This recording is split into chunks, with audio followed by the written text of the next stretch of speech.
So have you ever called into question whether or not you're improving using heart rate training? And what I mean by that is you look at the numbers and go, I don't think I'm any faster than I was last year. Why do I keep doing the same thing over and over again? Well, I'm going to tell you something. This is probably some of the reasons why and some of the ways that you can fix it. So it's been a month of Maffetone training, heart rate training, zone 2 training, and you're not seeing results? Because boy, oh boy, running by heart rate can be very difficult from time to time. Specifically, if you are a working individual who has a lot of obligations, who is working full-time, who has a full day of work on their schedule, has deadlines to meet, and then has to stay late, go into work early. A lot of these happen to all of us, specifically when we're working. There's a lot of stress that's involved in our daily life. Financial stress, health stress, family stress. There's so many different things that happen from a day-to-day standpoint that we need to figure our stuff out. And I know for me, it does take me a little while to kind of figure it out. Because every day is hard. Every day can be easy. It depends on how you manage your stress. Now, this past week has been really hard. I lost a friend, and losing a friend is significantly harder to take. It's harder to try to kind of figure out and harder to try to move past when you're grieving, when you lose a loved one. And for me, I guess it's starting to happen, like when you have freak accidents or when people are suffering mental health conditions and things like that. There's a lot of things that happen, and our heart rate goes topsy-turvy, right? Like our body can be under a lot of stress when it comes to losing a loved one, or just environmental stress.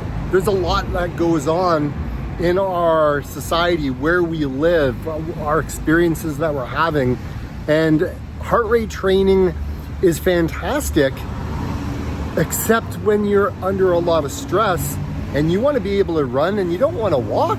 That can be, I don't know, it can be really, really hard. Another problem with the Maffetone method is the amount that you need to run. Look, I know this is a running channel, and I know that this is what we're supposed to do. We're supposed to run, we're supposed to, get faster over time. But what happens if you don't? Like, what is the reason? Like, you could be consistent in running 1 mile, 2 miles, 3 miles, but that may not be enough. And for me, I needed to run quite a bit to see improvements using the Maffetone method or zone 2. And it took a while for me to kind of learn this. And it reached a point where I was like, okay, how many hours do I need to run for, or how far do I need to run to see results that others are seeing? Now, I couldn't really compare myself to others because everyone's different. But for me, I was like, look, if I could just get 1 minute faster in the next 6 months, I would be happy. But I started off and I started to be really impatient, and I'm like, I'm not seeing the results. I just need to, what do I need to do? And so I started to run more, and I started to be more consistent with that running. And then over time, I'm like, okay, there's a couple of other things I want to change. But the amount of time it takes to see improvements, being able to run longer, to run faster at the same low heart rate, was kind of, I always thought it was kind of out of reach. Like I would never get there. And when I did get there, I was kind of like, well, okay, what was the magic number? How many hours? And I found that as long as I was between about 7 to 10 hours a week I saw results.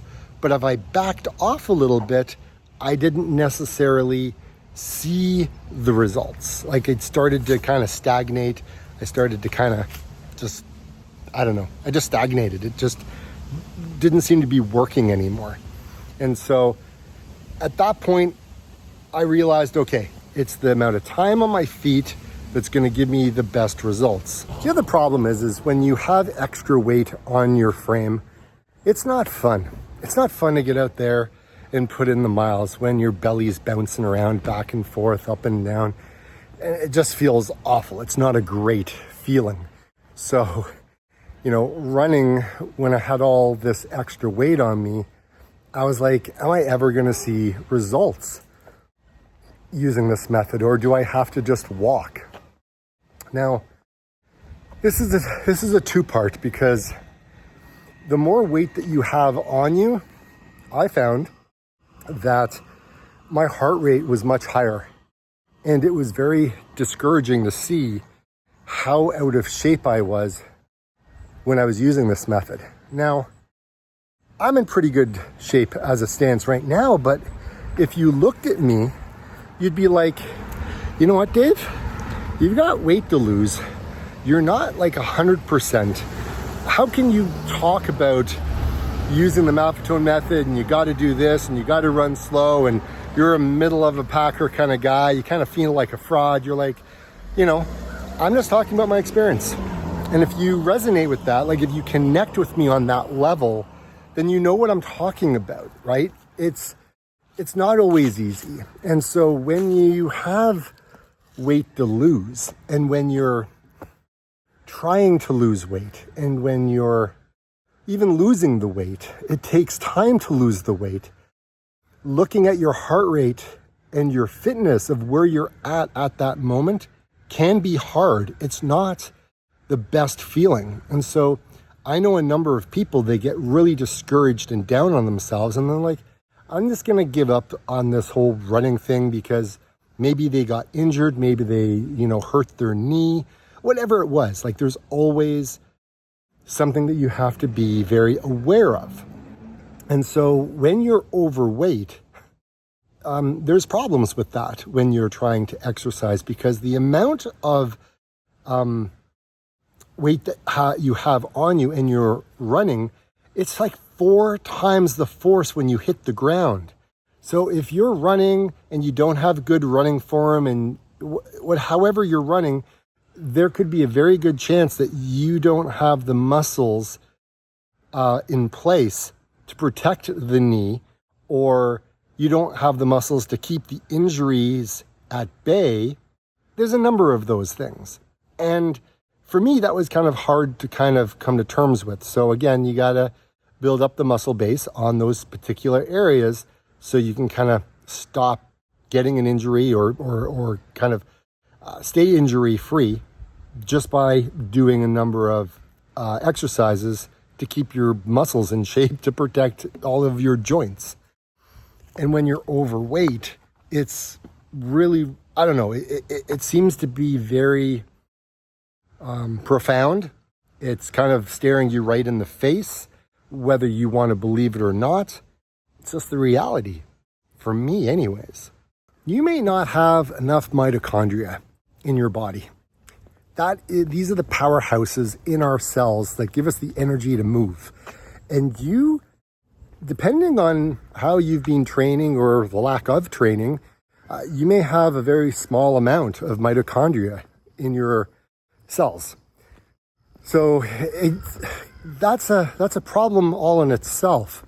But it's also a problem when you're trying to start running, because you're going to feel tired. You're going to feel exhausted. You may not have enough energy to go ahead and run the distances that you need to run, or run as long as you need to run to see the results.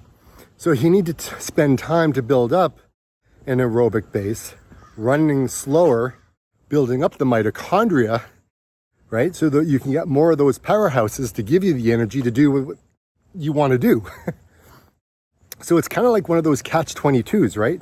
You may not have enough of them, but to get them, you need to do the thing that's causing you a lot of exhaustion or, maybe not, discomfort. Maybe you don't like to run, whatever it is. Maybe you're just starting off. So that's always a problem, is like how much, and again, and the other thing is how fast you are running. Because if you're running fast all the time, you may not be building the mitochondria to fuel your runs, and you're just burning yourself out a lot of the time and putting yourself at risk. Look, I'm no doctor. I am no physiologist. I'm not a cardiologist. I'm not any of those guys. I am an individual who loves to run. I love to share my running experiences with you. And that's what I do. So take everything I say with a grain of salt. This is just my experiences of what I've gone through. And if you're liking the videos, give me a like, comment, or maybe share the video. It really does help me. And if you're not subscribed, hey, welcome aboard. My name is David. I'm the plant-powered runner, and I love running slow. I love being able to build up a great aerobic base to fuel my runs, to help me lose the weight, to feel happier in my brain, and all the other great things that come along with running. If you're a trail runner like me, you're probably going to be hating what I'm about to say next. Using the Maffetone method and Zone 2, if you're running on the hills, if you're in the forest and you just love the dirt, you love the rocks and the root, and you just love that type of running, then using the Maffetone method can be a good thing, or it could be a curse. Because here's the thing. When you're in the forest, I don't know, like when I'm in the forest, I like to run downhill. I also like to run uphill, and I like to run the flats. I like to run everything. But my heart rate doesn't like to do that. I mean, my heart rate is all over the place when I'm on a trail, because all of the different elevations and everything else, and trail running is very different than running on a track, such as what I'm on right now. And so it can be very hard to enjoy running on the trails while using the Maffetone method at the beginning, because you're probably not going to be running. You're going to be hiking pretty much all the time, unless you want to run downhill, right? That sucks, and it's a hard thing to hear. But if you take the time, if you take the opportunity, and you take the next number of months to run on the flat and just slowly do it, and it can be so boring, running around in circles on a track or running through town or whatever you do, it could be not the greatest thing that you want to do, not really inspiring. But throw in your headphones, just stay in the zone, run without them, whatever you got to do. If you grin and bear it for a little bit, promise you will see results. It just takes time, and that's something that most of us don't want to hear, because we all want everything to be beneficial like right now. We don't want to have to wait for anything. Now that I gave you all the bad stuff, let's start talking about some of the good things that you can do to help you kind of get through the whole process of running slow.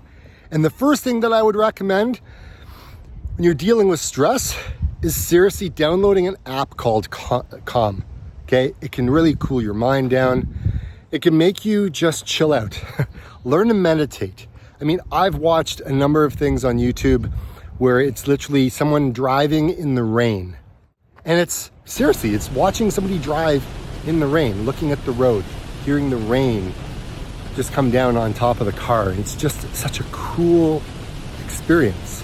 Or watching a train drive through the mountains of the Swiss Alps, right? Or literally just getting out of your brain and going for a walk without your phone, learning how to meditate, just reduce the stress. And sometimes that means giving up coffee, right? And if you gotta go with a little bit of decaf, then you go with a little bit of decaf, whatever it is. But you just gotta cool your mind down. And that's what I've been working on a lot in the last probably 3 months. Something else that you can do to help with your training, I found, is make it fun. Don't be a slave to the grind. Don't be so connected to your watch. Just be present. Be present in the moment. Enjoy what you have. And sometimes you got to leave technology at home. Because if technology is stressing you out and you're always looking at your phone, that could be a really big stress on you. So again, your heart rate will be up, you'll be frustrated. So sometimes just leave it at home, don't bring it along. And sometimes, honestly, leave this at home. Just enjoy just being out there.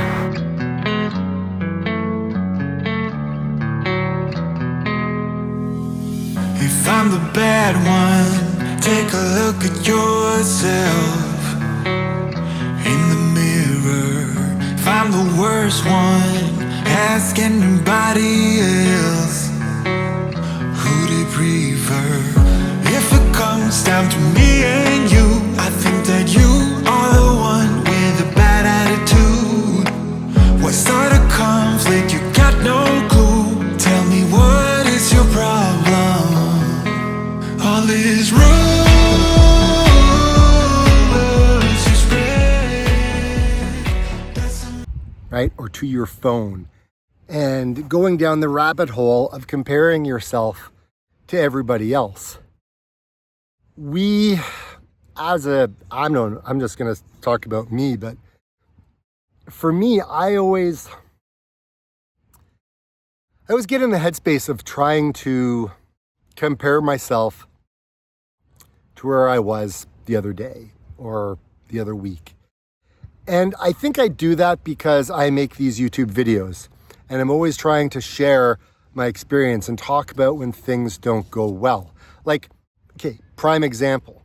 So over the last couple of weeks, I've been noticing that my heart rate hasn't been in a good place. And if you compare these runs with each other, you can see, it's like, have I improved over the last year? And if you look at the numbers, it doesn't look like I have. It looks like I've just stayed the same. But then the weather cools down and all of a sudden I'm out for a run and then things look pretty rosy. And you're like, well, how did that happen? So am I better? Am I worse? What's happening? And that is the challenge with heart rate training, is it's hard to know on a day-to-day basis whether or not you have improved.